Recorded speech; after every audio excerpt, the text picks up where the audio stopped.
En quoi Docker Bake est meilleur que Docker Compose? C'est la question qui m'a été posée par un abonné et je me suis dit que ça serait intéressant d'y répondre en réel directement pour pouvoir bien expliquer les différences entre les deux. Alors déjà pour commencer, ce qu'il faut savoir c'est que Docker Bake et Docker Compose ne font pas vraiment la même chose. En fait avec Docker Bake, tu vas pouvoir orchestrer le build de plusieurs de tes images Docker plutôt que de devoir taper plusieurs commandes Docker build avec plein d'arguments, etc.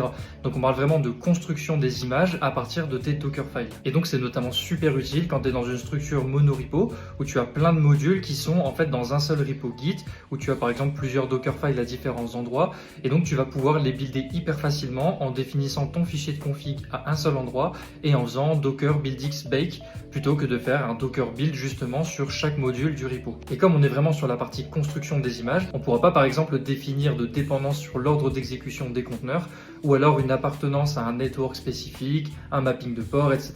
Tout ça on ne pourra pas. Alors qu'avec Docker Compose, même si on peut techniquement aussi builder des images, définir quelques variables communes, etc., ça sera beaucoup moins poussé parce qu'en fait Docker Compose n'est vraiment pas pensé pour la partie construction des images, mais vraiment pour la partie exécution. Et donc vu qu'il est vraiment pensé pour la partie exécution des images, on pourra aussi par exemple utiliser des images qui viennent de registries, donc des images publiques, par exemple des images Mongo, des images MySQL, etc.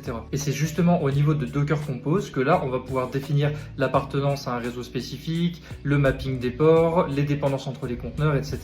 Parce que là on est vraiment sur l'exécution et non pas la construction. En résumé, si on devait différencier les deux en une phrase, ce serait que Docker Bake permet d'orchestrer la construction des images Docker, alors que Docker Compose permet vraiment d'orchestrer l'exécution de plusieurs conteneurs. Donc comme vous vous en doutez, la réponse à la question en quoi Docker Bake est meilleur que Docker Compose, c'est qu'en fait il n'y a pas de meilleur ou de moins bon, mais on peut pas vraiment les comparer parce qu'ils ne font pas vraiment la même chose, même s'il y a certaines features qui se retrouvent dans les deux outils. Et si cette vidéo t'a été utile, n'hésite pas à liker et à partager pour me soutenir.